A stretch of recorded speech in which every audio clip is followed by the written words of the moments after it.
that back in maybe back in February, even before he made himself eligible for the draft. So all the drama, like I said, is pretty much based on Jameis Winston. Is pretty much based on the number 2 pick and where Marcus Mariota is going to land. Right now, there's several teams out there that want Marcus Mariota. There's a lot of rumors, a lot of trades going on. You got the Chargers are interested in him, even though reports came out today that they're not going to trade Philip Rivers, who's in the last year of his deal. The Jets are interested. The Eagles are interested. The Browns are interested. And so it's going to be interesting to see where does Mariota land. And there's even a small chance that he could go to the Chicago Bears. As the Bears are willing to trade Jay Cutler. Question is, the Titans, do they want to take on that contract?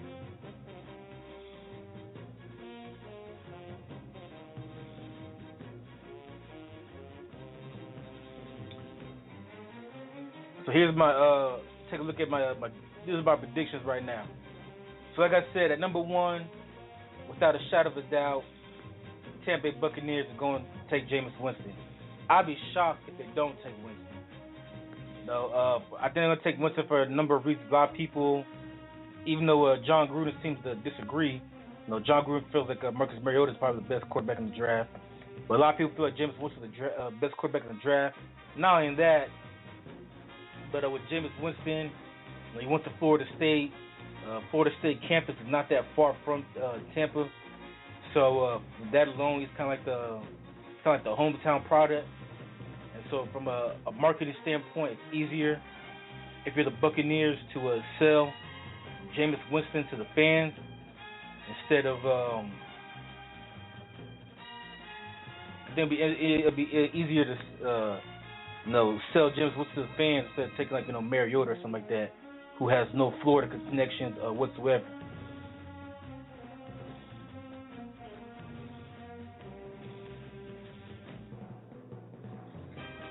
Now, here's the tricky one, number 2 pick in the draft. Like I said earlier, a lot of teams are interested.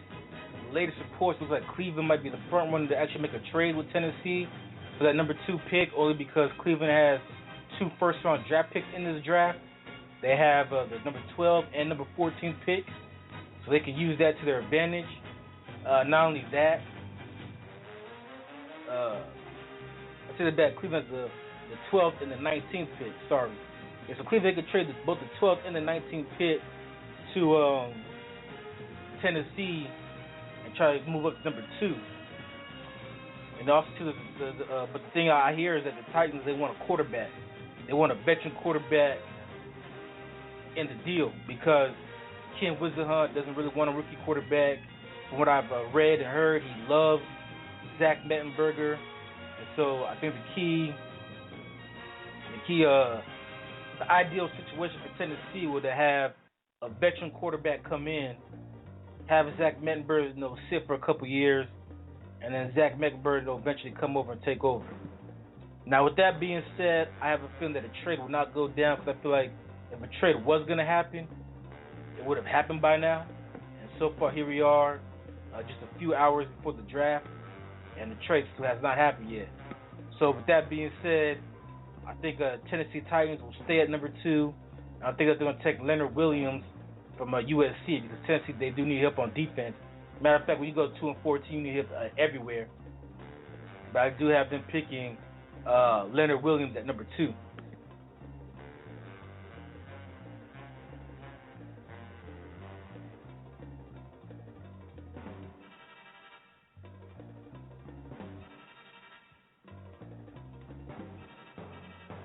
All right, number 3, you have the Jacksonville Jaguars. Now, they have the quarterback, Blaine Gabbert. Blaine Gabbert's no longer there. They have the quarterback, Blake Bortles. My bad. So they drafted Blake Bortles last year at number 3. Blake Bortles, I can't even say the name. Blake Bortles.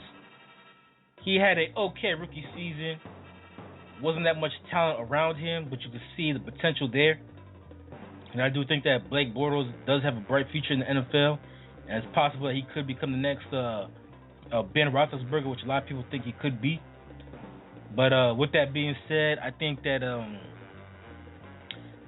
need to build a team around Bortles. I think they're going to start by drafting Brandon Sheriff, the offensive lineman from Iowa.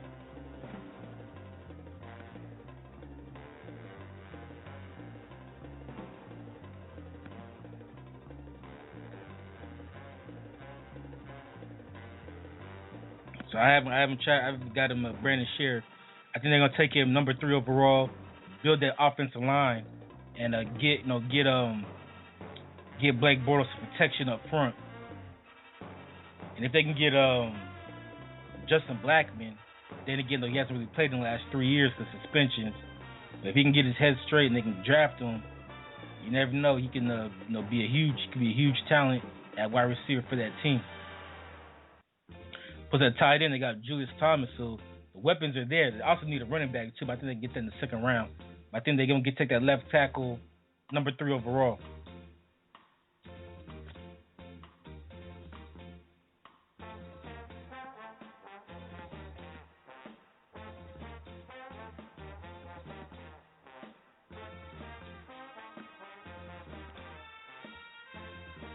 All right, at number 4.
All right, so at the number 4 pick, you have the Oakland Raiders.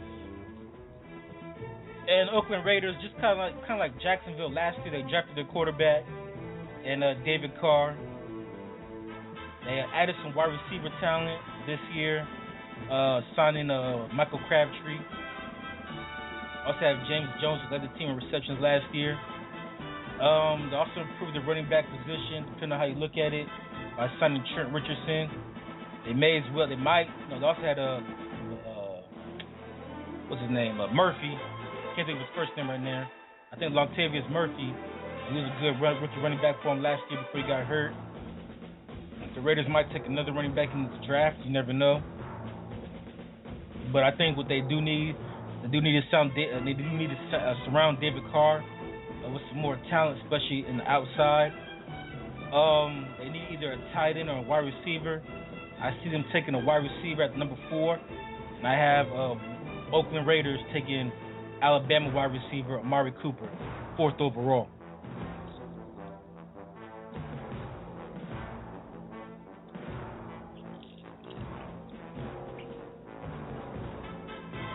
So Amari Cooper will be my pick for the Oakland Raiders.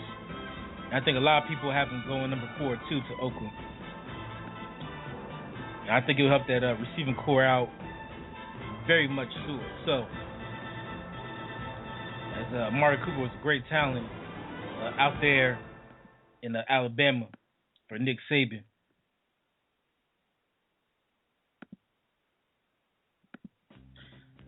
All right, next up we have Washington.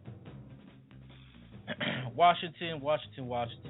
And Washington, they made some news over the weekend by deciding to pick up the 5th-year option on RG3, which means they're going to be paying him $16 million, which to me he's not worth it. For his production in the last 2 years, he is not looking like a $16 million quarterback, at least not in my opinion. especially a guy that you can't even guarantee is going to stay healthy for a whole season. But that's Daniel Snyder's boy. It's Daniel Snyder's money, and he can spend it any way he chooses. So the Redskins will need help at a lot of positions, especially defense. I see him taking Shane Ray from Missouri. Shane Ray in that 3-4 that Washington likes to play, I think he'd be a great edge rusher, make a great outside linebacker. To me, kind of reminds me of Sean Marion. Sean Marion in his prime when he was with the San Diego Chargers, and I can see him having that kind of impact for the Washington Redskins. He's a great outside rusher. You can sack the quarterback. You can have him play on the outside. You can have him playing on the line of scrimmage. Line him up on a 4-3 set. You can play a defensive end. In the 3-4, like I said, could be an outside linebacker. And I think he'll make a great fit for the Washington Redskins. And like I said, he kind of reminds me of Sean Marion, just watching him in college and playing at Missouri.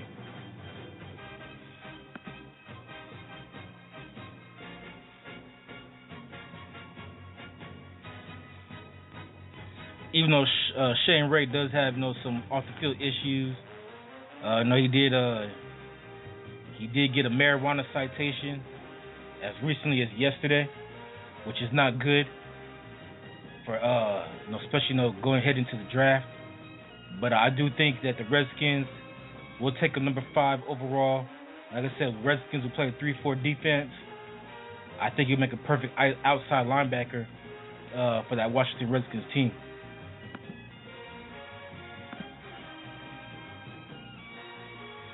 Then at number 6, you have the New York Jets. The New York Jets, they need a quarterback. But I don't see them taking a quarterback.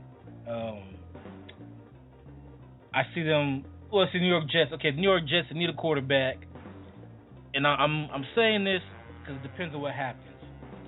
If Marcus Mariota is there, which I think he will be, so I don't think any team's gonna trade up for him.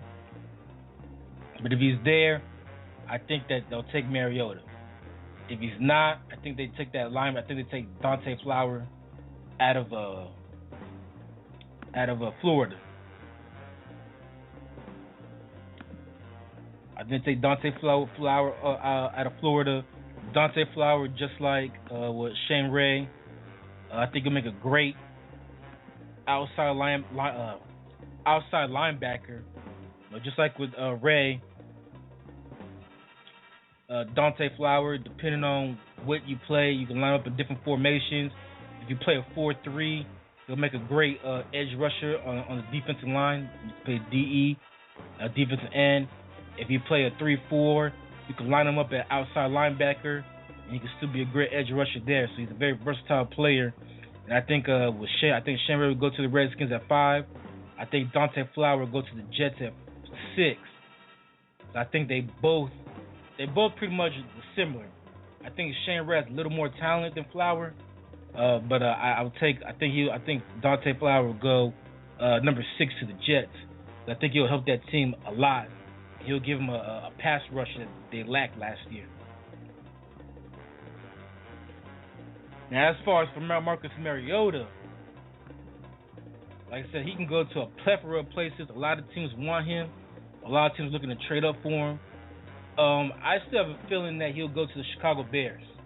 The Bears pick number 7, and I think Marcus Mariota will go to the Chicago Bears only because I think Marcus Mariota will be a perfect fit in Chicago. His best fit would be Philadelphia because obviously his college coach Chip Kelly's there. But if he's going to go anywhere outside of Philadelphia, I like him in Chicago only because Chicago Bears offensive coordinator Adam Gase has proved to be very versatile. We saw the work he did with Tim Tebow. We saw what he did with Peyton Manning. And so Adam Gase has the ability to fit a system based on his quarterback. So whatever Marcus Mariota's strengths are, Adam Gase will find a way to highlight that. At the same time, the Bears, they don't want Jay Cutler, looking to get rid of Jay Cutler. I still have a feeling that they're gonna trade Jay Cutler. Somebody's gonna take him. I know they can't cut him because it will hurt their salary cap. Even if they do cut him, no, they still have Marcus Mariota who they can get on the cheap. And not only that, but I still think they'll draft Marcus Mariota anyway at number 7, only because they can cut Jay Cutler next year. Because next year it won't affect the cap as it would this year. So you can still have you can still draft Mariota, have him sit on the bench for like a year, have Jay Cutler fuck up like he has been all the last 2 or 3 years. Keep Mariota on the bench. Then next year, get rid of Cutler. You can have Mariota start. Plain and simple. The Chargers did it. Chargers did it about 12 years ago with Phillip Rivers. They had Drew Brees, who was not all that great when he was a Charger. He struggled, very inconsistent.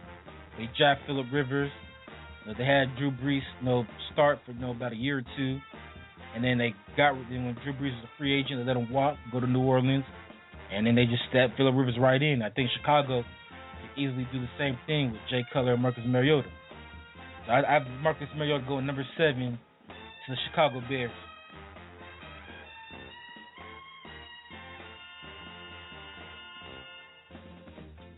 Even though it'll be interesting to see where he goes, because like I said, a lot of teams are vying for that number 2 spot. So right now, I think Tennessee keeps number 2, and I think Mariota will fall to number 7 to the Chicago Bears. Even though, like I said, if he's still there at number 6, it wouldn't surprise me at all if the New York Jets take him. But right now, I have Mariota number 7 to the Bears.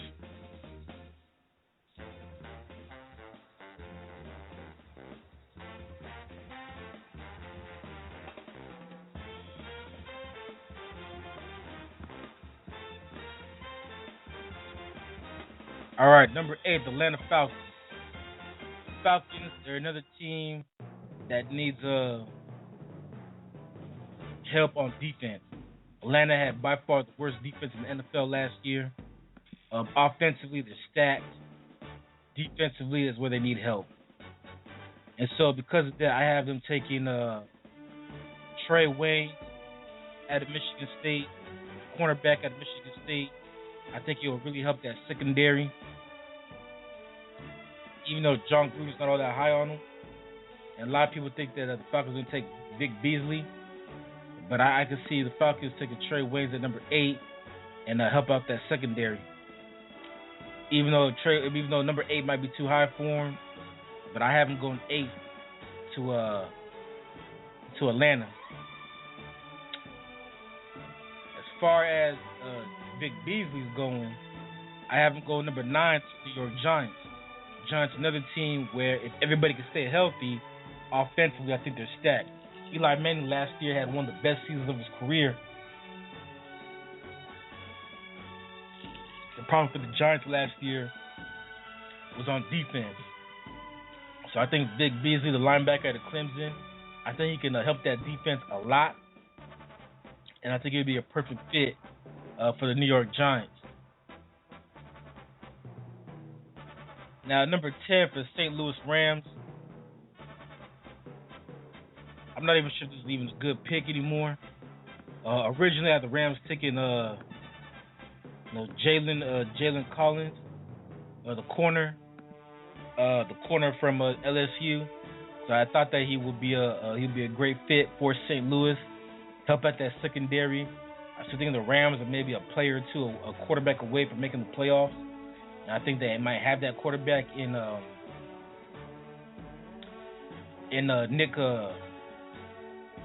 Nick Foles. I think they have that quarterback now, Nick Foles. I think Nick Foles is good enough just to get St. Louis over the hump and possibly make a run at the wild card spot. So I think Nick Foles could be enough to get him over the hump and get a wild card spot. And I think that Jalen Collins, the corner of the LSU, can help that secondary. Now, Collins, again, just like with Shane Ray, has some issues with the ganja. And for me, it's not that big of a deal only because which college student doesn't smoke weed. But with that being said, some people might look down on that. For me, I think Collins would be a perfect fit in St. Louis. He has the size, he has the speed, he's athletic. He could be a shutdown corner. I have the Rams taking him at number 10. Now that he's also from Missouri anyway, even though that might not matter because the Rams will be moving to LA next year.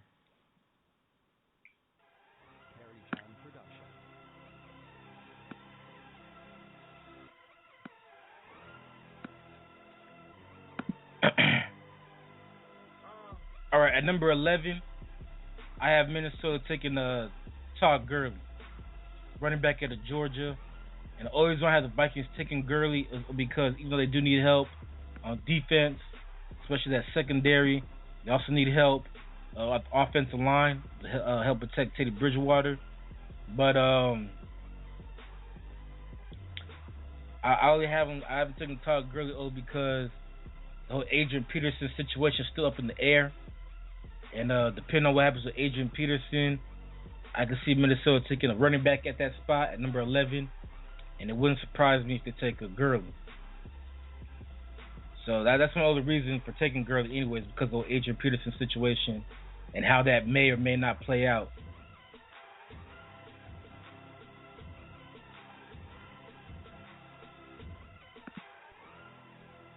But I don't know. I think they're gonna take Todd Gurley. I really do. Now, number 12, the Cleveland Browns. Cleveland Browns, from what I hear, are not sold on Johnny Manziel. They really want Marcus Mariota. I don't think they're gonna get Mariota. And even though a lot of people have this guy, dropping down to the second round, it wouldn't surprise me if Cleveland takes him at this spot.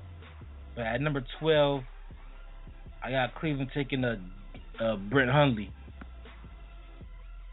I think they'll take Brett Hundley at number 12, even though the consensus pick is that they will take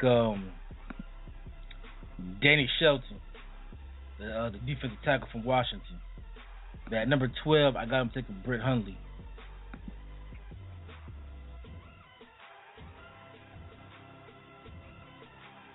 And I know that might be a little bit of a reach, but I can see it happening. At number 13, I think New Orleans will take Randy Gregory from Nebraska. I think Randy Gregory, again, New Orleans, just like Atlanta, piss poor defense. New Orleans is another team, too, I think needs a quarterback because Drew Brees is getting older, and there's rumors that they might take a quarterback in this draft, but that won't be until later on, maybe in the second or third round, maybe even fourth round, so that they can groom as Drew Brees ages, someone New Orleans can groom for the future. But at number 13, I think they're going to take Randy Gregory, the linebacker out of Nebraska.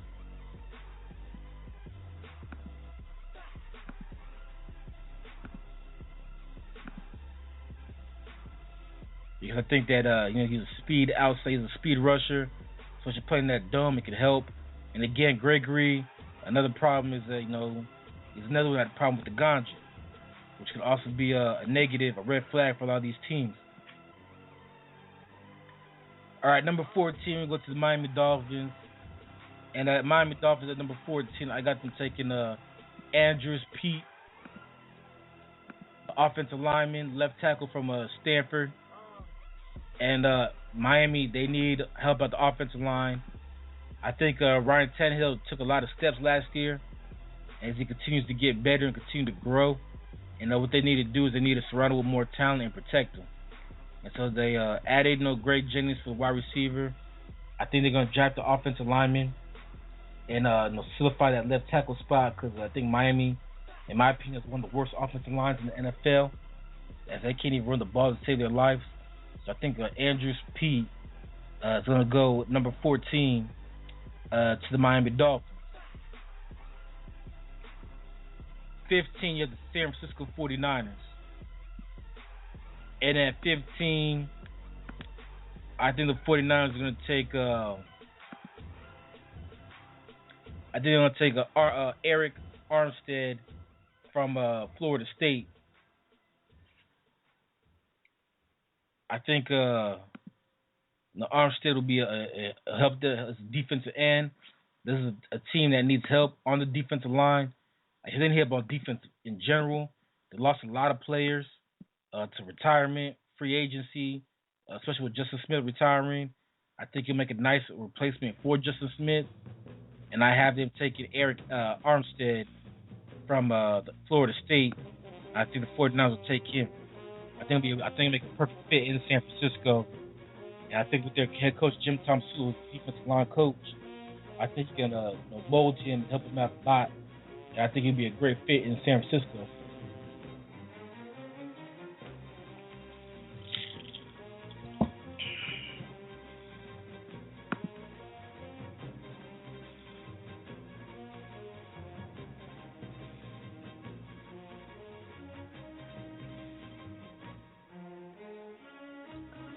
All right, number 16 with the Houston Texans. And at number 16, I got the Houston Texans taking T.J. Clemmings. T.J. Clemmings at Pittsburgh. Houston, another team. They need help on the offensive line. They think that Ryan Mallett could be the quarterback of the future for that team. And so if he is, they have to find a way to protect him. They went defensive line last year. I think this year they can go offensive line. I think they're going to take T.J. Clemmings from Pitt to help solidify that offensive line. And like I said, Houston, in my opinion, is the same situation as St. Louis. And that is, they're a quarterback away from making it to the playoffs. And I think that Ryan Mallett may have the talent to do it. We don't know yet. Because in his only start last year, he got hurt. You know, I took it back. It was the second start. He got hurt. In his first start against Cleveland, I think they won. So, yeah. So I think they'll go T.J. Clemmings at number 16 for the Houston Texans. Now, Danny Shelton, who everybody thinks is going to go to Cleveland at number 12, I have him falling to 17 to San Diego. And I think San Diego will take Danny Shelton from Washington. San Diego does play a 3-4 defense. I think he'd be the perfect nose tackle for that team. And I think he'll fit right in. And I have him going to the San Diego Chargers.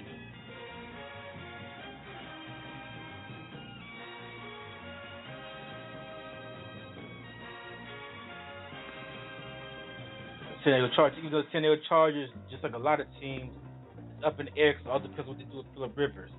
If they trade Phillip Rivers, even though they said they're not, I think he can easily. I think they'll move up to number 2 and take Mariota. If they stay at 17, I think they're gonna take Danny Shelton. Number 18, you have the Kansas City Chiefs. Kansas City Chiefs last year became the first team in over 70 years to go a complete season without throwing a touchdown pass to a wide receiver. Alex Smith threw all his touchdown passes to tight ends and running backs. Pathetic. So they got rid of Dwayne Bowe, who was their number 1 wide receiver, but wasn't all that great. Off to the Chiefs, in the last 2 years, the Chiefs wide receivers lead the league in drops. So they upgraded the receiving corps during the offseason by signing Jeremy Maclin.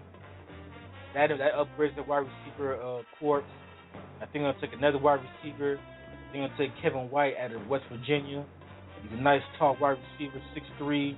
He's big, 212 pounds. I think he'll fit right in with that Chiefs offense, especially with Andy Reid, who likes to throw the ball.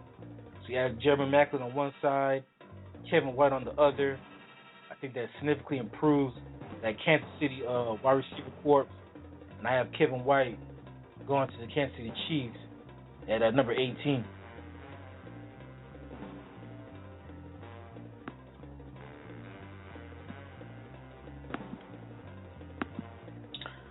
All right, number 19, I have the Cleveland Browns taking Paul Dawson, who at TCU. He's a linebacker at TCU. I think, again, he'll help that Cleveland Browns defense a lot, help that linebacking core. The Browns defense, for the most part, was pretty good last year. So I think Paul Dawson would just add on to that and make him even better. You know, their head coach, Mike Pettin, is from the Rex Ryan claw. We know how much they value linebackers. And I think he'll be a great addition to that Cleveland Brown linebacking core, especially as they play a 3-4. So more linebackers, better. And I have him going to the Cleveland Browns at number 19.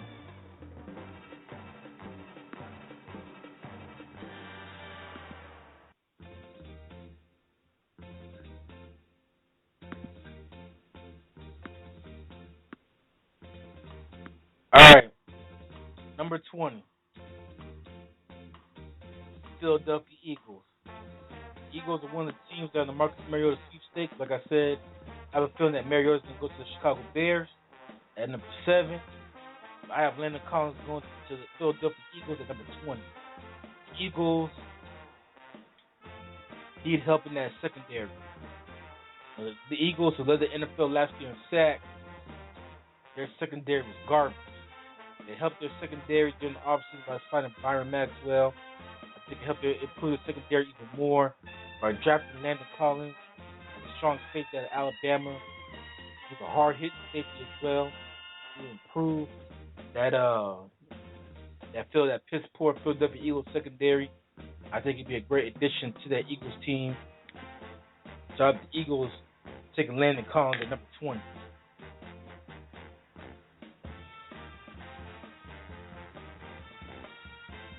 All right, 21, you have the Cincinnati Bengals. Now, Cincinnati, I have them taking Ronald Darby. Ronald Darby is a cornerback out of Florida State. I think Cincinnati will take him. I think help that secondary. I think it'd be a great fit with Marvin Lewis and the Bengals. And to be honest with you, Cincinnati, I really don't know what they really need. Look at it from top to bottom. I mean, they have the talent. It makes you scratch your head sometimes why this team has not gotten deep into the playoffs. But I still take Ronald Darby, that 21st overall pick. And for the Pittsburgh Steelers, I have Marcus Peters, the cornerback out of Washington. He did have some off-the-field troubles in college and got kicked off the team. I think Pittsburgh, which is a no-nonsense organization, I think he'll be on his best behavior there. I originally had Pittsburgh taking Marcus Peters. They really need help in that secondary. Ike Taylor retired. Troy Polamalu retired. I think Marcus Peters can step right in at corner, take Ike Taylor's spot, and I think he'd be a great addition for that Pittsburgh Steelers defense. Defense that right now is in transition. Like I said, a lot of players from that defense retired. Not just Polamalu and Taylor, but also too Keel retired. Defensive line. Not only that, but then also too they got rid of Dick LeBeau. They have a new defensive coordinator now. That's defense in transition, and what a way to make that transition by bringing a young corner who a lot of people feel like is the best corner in the draft. And because of his off the field issues, instead of him going to the top 5, he's going to end up falling, in my opinion, number 22 to the Pittsburgh Steelers.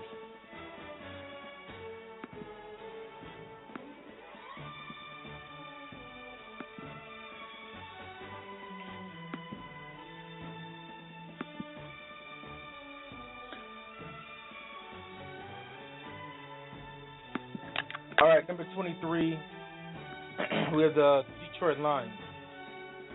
And the Detroit Lions, I think they're going to take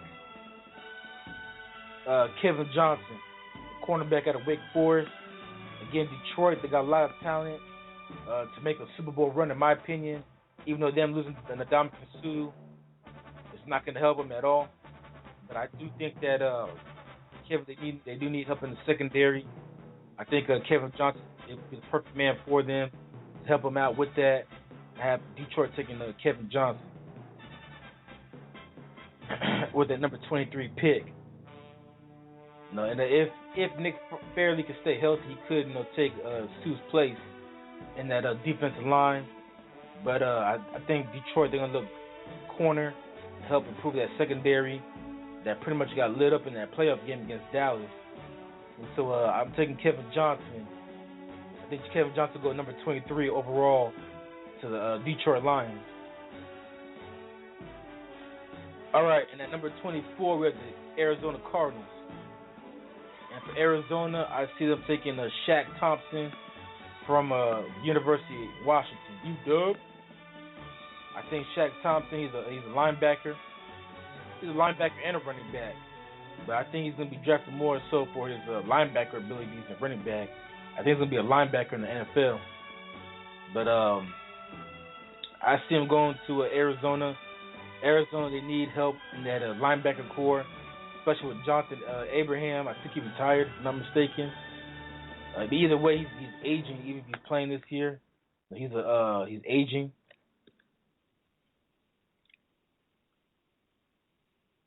He's aging, and so John Abrams still there, but John Abrams old. He's gonna be 37 next week. So I have been taking Shaq Thompson to help that linebacking core out there in the desert, and I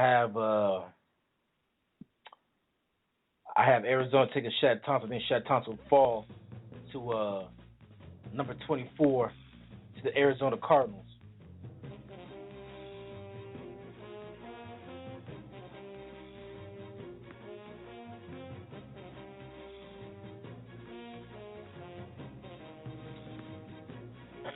All right, next you have at number 25, the Carolina Panthers. Now, I think the Panthers, who also need help in the secondary. I think they're going to take P.J. Williams from Florida State, even though P.J. Williams also has off-the-field issues as well. So he got a DUI case that was dropped earlier this week, but the fact that he got a DUI last week raised some questions about his character, off-the-field issues. He was the MVP of the national championship game a couple years ago when Florida State won it all. I still think he's a great talent. He's a great corner. They do have his former teammate Kelvin Benjamin playing offense at wide receiver, who they drafted last year. I think this year they're going to go ahead and draft P.J. Williams at corner, and I think he'll help out that Carolina Panthers secondary.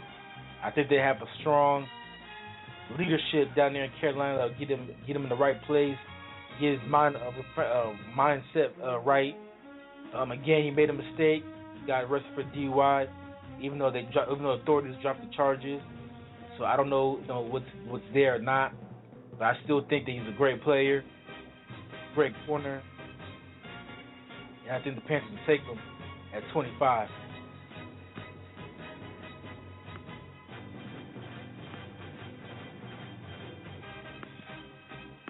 All right, number 26.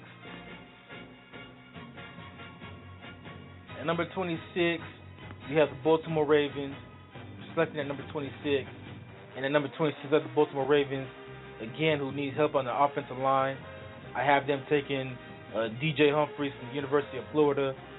I think he'd be a great left tackle for that Baltimore Ravens team. They might have him playing right tackle. They have Eugene Marone at left tackle. But I still think that Baltimore needs help on that offensive line. I think DJ Humphries would be a nice addition for that offensive line. Keep Joe Flacco upright. Open up holes for Justin Forsett at running back. And I think that he'll be a great addition for the Baltimore Ravens on the offensive line. Now, at number 27, I have the Dallas Cowboys. The Dallas Cowboys now need a running back. They lost DeMarco Murray. And it seems like they're out of the Adrian Peterson sweepstakes. I have Melvin Gordon going number 27 to the Dallas Cowboys. A lot of people think Melvin Gordon will be a second coming of Jamal Charles. If that's the case, he'd be a nice addition to the Dallas Cowboys. He's a guy who can run the ball up the middle. He's also a guy who can also, catch he's also a good receiver out of the backfield. Catch a lot of screen passes and stuff like that. And so if he could if he's anywhere close to what Jamal Charles is from the Chiefs, if he could be that in the pros, I think he'd be a great addition to the Dallas Cowboys. Not only that, he did set an NCAA record last year, which did get broken. 408 yards rushing. So he's a talented running back. He'd be a great fit for my Cowboys. Also, as a Cowboys fan, I do think the Cowboys need to draft a quarterback. The Cowboys, in my opinion, are in the same boat as of the New Orleans Saints. You have an aging quarterback in Tony Romo, an aging quarterback who has back problems, which is not good. An aging quarterback who has not been able to stay healthy the last few years, that's not good either. I think it's time for the Cowboys to start thinking about the future and draft a quarterback that can at least mold, at least have him sit for a couple years and have him progress him slowly. But again, I still think that there's still a lot of quarterbacks that might be there in the second and third round, maybe fourth round, like a Bryce Petty, like a guy from Colorado State, I think his name Garrison. Even though I have Brett Hundley going to Cleveland, but there's a chance that Brett Hundley still might be there in the later rounds. So you never know. But at number 27, I think the Cowboys will take Melvin Gordon.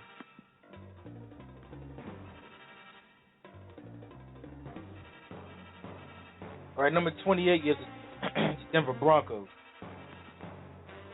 And at number 20, I have the Denver Broncos taking the Devontae Parker, the wide receiver from Louisville. No, they lost. They need help at that receiving core. I think Devontae Parker will make a great third receiver to in Denver.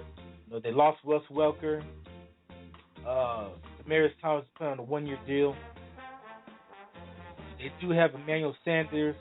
I think Devontae Parker is a nice big wide receiver. He'd be a great third. I think he'd be a great second wide receiver to move Emmanuel Sanders to the slot where he was picked for. And I think that'll make the offense go. And of course, with Peyton Manning being there, Peyton Manning will be a great mentor to him. And so I think the Denver Broncos will take Devontae Parker, the wide receiver at Louisville, at number 28. Even though since the pick though that a lot of people have Denver going defense with Marcus Peters number 28. But I think Denver will go offense. I think they'll take that wide receiver, Louisville, Devontae Parker. I think Devontae Parker would be a great fit. I think he'd make a great number 2 wide receiver, kind of like they had with Eric Decker, and move the smaller Emmanuel Sanders to the slot. I can see it working out perfectly.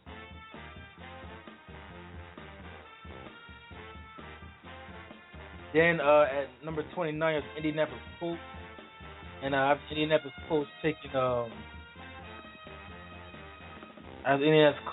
Bud Dupree, defensive end from Kentucky. The Colts, what they need help on defense. I think Bud Dupree would be a great addition for that Indianapolis Colts defensive line. Especially, to put that 3-4 defense. Big defensive lineman. You also line him up an outside linebacker, pass rusher, get that for the quarterback, and then you line him up on the opposite side of the Mantis. That's trouble for teams as the Colts are trying to make that run to the Super Bowl, trying to make that next step to the Super Bowl. They've improved every year under Andrew Luck. The rookie year, they lost in the first round. Second year, lost in the second round. Third year, they lost in the AFC Championship game. Only logical step to take now is the Super Bowl. I think Bud Dupree, so you line up on the opposite side of Robert Mantis, that can prove trouble. And I think the Colts right now to be the early favorites in the AFC. So I think Bud Dupree will go to Indy at number 29. At number 30, you have the Green Bay Packers. And I have Green Bay taking Max Williams. Max Williams, tight end out of Minnesota. I think Green Bay will take him. I think Green Bay will take him at number 30. I think it'd be a great fit for the Packers. I think he'll only add on to that explosive offense the Packers already have. One thing the Packers lack with all the weapons they have is that they do not have a tight end. So I do think that Max Williams will be a perfect fit for for them in Green Bay. And not only that, his dad played in the NFL as well. So that could work in his favor as well. So there's some NFL pedigree, some NFL bloodlines. Some NFL bloodlines there with Max Williams. His father is Brian Williams. And Brian Williams used to play for the New York Giants during the 80s and early 90s. He won a Super Bowl with the Giants. Won a Super Bowl with the Giants in 1990. So I think that Max Williams would be a perfect fit for the Green Bay Packers. And I have Green Bay taking Max Williams at number 30.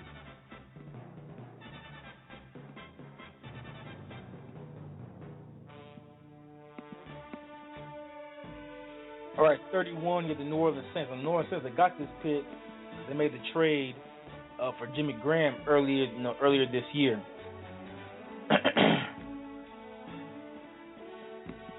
So, again, New Orleans, they need help on defense. At number 13, I had them taking.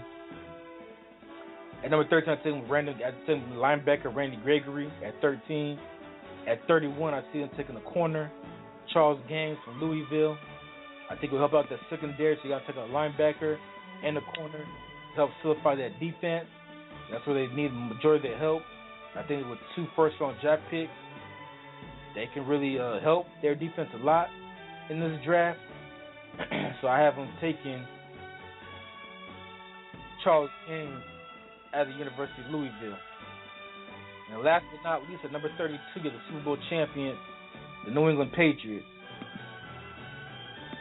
And at 32, I have the Patriots. I have the Patriots taking Quentin Rawlins from University of Miami, Ohio. He also played college basketball at the University of Miami, Ohio as well. And he's a cornerback. I think with them losing Darrelle Revis and Brandon Brower, they're gonna need help in that secondary. I see him taking a corner. I think I'm gonna take Quentin Rawlins.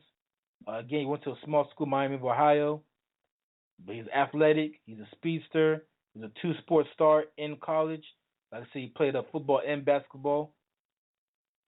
I think he'll make a great fit in New England because Bill Belichick knows how to get the best out of the players, as he knows how to put a system together that highlights a player's strengths and hides their weaknesses. And so because of that, I see New England taking a corner to help their secondary. Like I said, they lost their 2 starting corners in the Super Bowl last year. Brandon Brower, who's now with New Orleans, and Darrelle Revis is now back with the Jets. I see Quentin Rawlins heading back. Not heading back, but I see New England picking up Quentin Rawlins. I think he'd be the best corner left on the board at number 32. So there you have it. Those are my picks for the 2015 NFL Draft first round. And I think it's going to be a great draft, man. Like I said, the drama heading into the draft is all about that number 2 pick. Does Tennessee trade down? And is somebody willing to trade up to get number 2 for Marcus Mariota? Or does Tennessee keep that number 2 pick and either take Mariota, which I don't think is going to happen. I think they're going to take Leonard Williams. That's my prediction. And so that's the drama of this draft is where's Marcus Mariota going to land? Is he going to go to Tennessee? Is he going to go to New York? Is he going to go to Chicago? Is he going to go to Cleveland? Is he going to go to Philadelphia? I think he's going to go to Chicago, but we'll see. So that's all the drama for the draft, and that's the exciting part of it. So we'll see where Marcus Mariota lands, and we'll see how the draft plays out. In the meantime, man, you guys have a great week. Have a nice day. I might do a show. Can't make any guarantees, but I might do a show later on this week, breaking down the second round of the NBA playoffs. As we're getting closer and closer to the end of the first round, so I might break down the key matchups in the second round. We already know Golden State Memphis is going to be a matchup, which to me I think will be an interesting matchup. You got 2 opposite styles playing against each other. So I'll give my predictions for that later on. But in the meantime, man, have a great week. Hopefully you enjoyed the show, and hopefully you guys enjoyed the draft. And we'll see what happens in this draft. And I might even give a review on it next week. But in the meantime, have a great week, and I'm out.